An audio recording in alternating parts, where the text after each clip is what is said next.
আসসালামু আলাইকুম, সবাই কেমন আছেন? আশা করি ভিডিওটি যে যেখান থেকে দেখছেন সবাই ভালো আছেন। তো বন্ধুরা, আপনাদের মাঝে চলে আসলাম আরো একটি নতুন ভিডিও নিয়ে। আজকের এই ভিডিওতে শেয়ার করব কিভাবে আপনি আপনার হাতে থেকে স্মার্টফোনটির মাধ্যমে খুবই সহজে কিতাব বিভাগের জন্য প্রশ্ন তৈরি করবেন। তো বন্ধুরা, আপনার কিতাব বিভাগের জন্য উর্দু প্রশ্ন তৈরি করতে হলে আপনাদের প্রয়োজন হবে দুটি জিনিসের। প্রথমত আপনাদের প্রয়োজন হবে একটি অ্যাপ্লিকেশনের, যে অ্যাপ্লিকেশনটির নাম হচ্ছে পিক্সেল ল্যাব। অ্যাপ্লিকেশনটি আপনি প্লে স্টোরে পেয়ে যাবেন অথবা আমার ভিডিও ডেসক্রিপশন বক্সে অ্যাপ্লিকেশনটা ডাউনলোড লিঙ্ক পেয়ে যাবেন, সেখান থেকে ডাউনলোড করে ইনস্টল করে নিতে পারবেন। তো বন্ধুরা, আপনার দ্বিতীয়ত প্রজেক্ট হবে একটি পিক্সেল প্রজেক্ট ফাইল, যেটি আপনার নাম হলো পিএলপি ফাইল। পিএলপি ফাইলটি ডাউনলোড লিঙ্ক আপনি ভিডিও ডেসক্রিপশন বক্সে পেয়ে যাবেন। তবে পিএলপি ফাইলটি ডাউনলোড করতে হলে আপনাদের প্রয়োজন হবে একটি পাসওয়ার্ডের। ওই পাসওয়ার্ডটা আমি আপনাদেরকে ভিডিওর কোনো এক জায়গায় দিয়ে বলে দিব, অর্থাৎ দেখিয়ে দিব।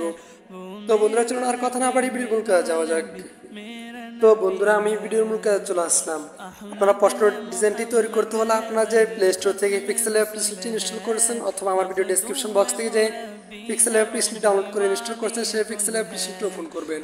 ওপেন করার পর আপনার সামনে ইন্টারফেস আসবে। তারপর এখান থেকে উপরে কোনায় থ্রি ডট আইকন পেয়ে যাবেন, এখান থেকে উপরে কোনায় থ্রি ডট আইকনে ক্লিক করবেন। তারপর নিচ থেকে 3 নম্বর অপশন ওপেন ডট পিএলপি পেয়ে যাবেন, এখান থেকে ওপেন ডট পিএলপি ফাইলে ক্লিক করবেন। তারপর উপর ডট পিএলপি পেয়ে যাবেন, এখান থেকে ডট পিএলপিতে ক্লিক করবেন। দেন ভিডিও ডেসক্রিপশন বক্স থেকে যে পিএলপি ফাইলটি ডাউনলোড করছেন, অর্থাৎ প্রশ্ন ডিজাইনের পিএলপি ফাইলটি ডাউনলোড করছেন, এখান থেকে সে কিতাব পিএলপি ফাইলটি সিলেক্ট করে দিবেন। তারপর এখান থেকে ওপেন অ্যান্ড অ্যাডে ক্লিক করে দিবেন। তারপর এখান থেকে ওকে ক্লিক করবেন। তারপর এখান থেকে ব্যাকে ক্লিক করবেন। তো বন্ধুরা, দেখতে পাচ্ছেন যে আপনার সামনে প্রশ্ন ডিজাইনটি ওপেন হয়ে গেছে। এখন আপনি এখান থেকে লেয়ার আইকনে ক্লিক করে এখান থেকে প্রত্যেকটা লেয়ারকে কাস্টমাইজেশন করে নিতে পারবেন। তো বন্ধুরা, আমি এখন আপনাদেরকে দেখিয়ে দিব এখানে যে মাদ্রাসার নামটা রয়েছে, মাদ্রাসার নামটা কিভাবে পরিবর্তন করবেন। মাদ্রাসার নামটা কি পরিবর্তন করার জন্য তুমি লেয়ার আইকনে ক্লিক করবেন। তারপর এখান থেকে নিচ থেকে 3 নম্বর অপশন যে লেয়ারটা রয়েছে, লেয়ারটাকে আনলক করে নেবেন। তারপর আবার লেয়ার আইকনে ক্লিক করে দিবেন।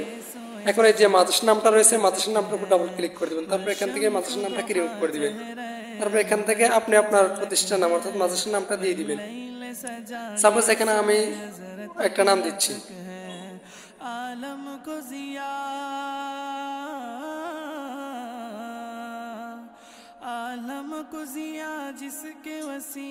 তারপর এখান থেকে ওকে ক্লিক করে দিবেন। তো বন্ধুরা, দেখতে পাচ্ছেন যে ওকে ক্লিক করার পর আমাদের মাদ্রাসার নামটা পরিবর্তন করা হয়ে গেছে। তারপর এখান থেকে আইকনে ক্লিক করে দিবেন। তারপর এখান থেকে আইকনে ক্লিক করে এটাকে সমান বরাবর করে নেবেন। তো বন্ধুরা, দেখতে পাচ্ছেন যে মাদ্রাসার নামটা পরিবর্তন করা হয়ে গেছে। এভাবে আপনি এখান থেকে প্রত্যেকটা লেয়ারে কাস্টমাইজেশন করে নেবেন। সাপোজ আমি আপনাদেরকে এখান থেকে যে কিতাবের নাম, তারপর মাদ্রাসার ঠিকানা যেগুলো আছে ওগুলো পরিবর্তন করে দেখাবো। লেয়ার আইকনে ক্লিক করে এখান যে মাদ্রাসার নামের উপরে যে লেয়ারটা আছে লেয়ারটাকে আনলক করে নেবেন। তারপর এখান থেকে আবার লেয়ার আইকনে ক্লিক করে দেবেন। এখানে মাদ্রাসার নাম অর্থাৎ মাদ্রাসার নামের নিচে যে লেখাগুলো আছে লেখাগুলোর উপর ক্লিক করে দিবেন। ক্লিক করার পর আপনার সামনে একটি ইন্টারফেস আসবে। তারপর এখান থেকে আপনি মাদ্রাসার নাম, তারপরে কত সময় পরীক্ষা হচ্ছে, তারপর জামাতের নাম, এগুলো পরিবর্তন করে নিতে পারবেন। পরিবর্তন করে তারপর এখান থেকে ওকে ক্লিক করে এখানে পরিবর্তন হয়ে যাবে। তারপর আবার লেয়ার আইকনে ক্লিক করে এখান থেকে যেগুলো পরিবর্তন করছেন ওই লেয়ারটাকে লক করে দেবেন। তারপর আবার এই লেয়ারটা আনলক করে দেবেন। তারপর আবার লেয়ার এখানে ক্লিক করে দেবেন। তারপরে এই লেয়ারটার উপর ডাবল ক্লিক করে দেবেন। তারপর এখান থেকে পূর্ণমান কত, তারপরে সময় কতক্ষণ, এটা সিলেক্ট করে তারপর এখান থেকে ওকে ক্লিক করে দেবেন। তারপর এখান থেকে লেয়ার এখানে ক্লিক করে লেয়ারটাকে আনলক করবেন। তারপর আবার লেয়ার এখানে ক্লিক করে দেবেন। তো বন্ধুরা, এখন আমি আপনাদেরকে দেখিয়ে দিব এখানে যে প্রশ্নগুলো রয়েছে এই প্রশ্নগুলো কীভাবে পরিবর্তন করবেন। অর্থাৎ এগুলো তো আপনাদের মাদ্রাসার প্রশ্ন দিবেন, যে এখানে যে প্রশ্নগুলো আছে এই প্রশ্নগুলো তো আপনি দিবেন না। তার জন্য এখান থেকে লেয়ার এখানে ক্লিক করে এখান থেকে একেবারে উপরে যে লেয়ারটা আছে লেয়ারটাকে আনলক করে নেবেন। তারপর লেয়ার এখানে ক্লিক করবেন। এখন এই প্রশ্নগুলোর উপর ডাবল ক্লিক করে দেবেন।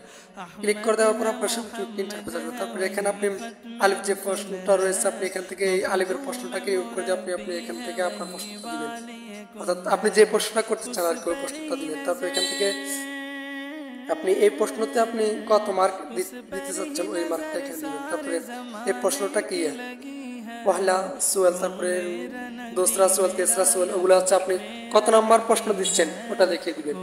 লিখে দেওয়ার পরে এখান থেকে ওকে ক্লিক করে দিলে আপনার এগুলো পরিবর্তন হবে। সাপোজ আমি এখান থেকে এই প্রশ্নগুলো রিমুভ করে দিচ্ছি।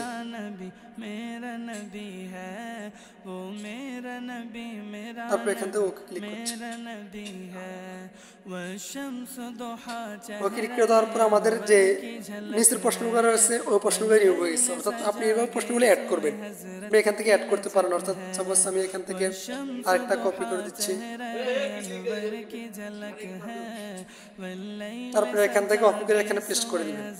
তারপরে এখান থেকে ওকে ক্লিক করে দিবেন। তো বন্ধুরা, দেখতে পাচ্ছেন যে আমাদের যে উপরটা আমি আবার কপি করছি ওটা আবার এখানে চলে আসছে। এভাবে আপনি আপনার প্রশ্নগুলো এখানে টাইপ করে দিবেন। তারপর এখান থেকে প্রশ্নটা আপনার কাজ শেষ হয়ে গেলে আপনি প্রশ্নটাকে সেভ করার জন্য এখান থেকে উপরে একটা আইকন দেখতে পাবেন, আইকনের উপর ক্লিক করে দিবেন। তারপর এখান থেকে সেভ এজ ইমেজ এখানে পেয়ে যাবেন, সেভ এজ ইমেজে ক্লিক করে দিবেন। তবে আপনার চাইলে এখানে যে সাইজটা রয়েছে ওই সাইজে সেভ করতে পারেন, অথবা আপনারা এখান থেকে এরো আইকনে ক্লিক করে এখান থেকে কালারটা সিলেক্ট করে নেবেন। তারপর এখান থেকে সেভ টু গ্যালারিতে ক্লিক করে দেবেন। অল্প কিছু লোড নেওয়ার পর যে প্রশ্ন ডিজাইনটি রয়েছে প্রশ্ন ডিজাইনটি আপনাদের গ্যালারিতে করে ফুল এইচডি কোয়ালিটি ছিল। তারপর আপনার এই প্রশ্ন ডিজাইনটি আপনারা প্রিন্টার দোকানে যাওয়া অর্থাৎ কম্পিউটার দোকানে যাওয়া আপনার এই প্রশ্ন ডিজাইনটি প্রিন্ট করে দিতে পারেন। তো বন্ধুরা দেখতে পাচ্ছেন যে আমাদের যে প্রশ্ন ডিজাইনটি রয়েছে প্রশ্ন ডিজাইনটি একেবারে মোটামুটি এইচডি কোয়ালিটি রয়েছে, প্রিন্ট করার জন্য উপযোগী হয়েছে।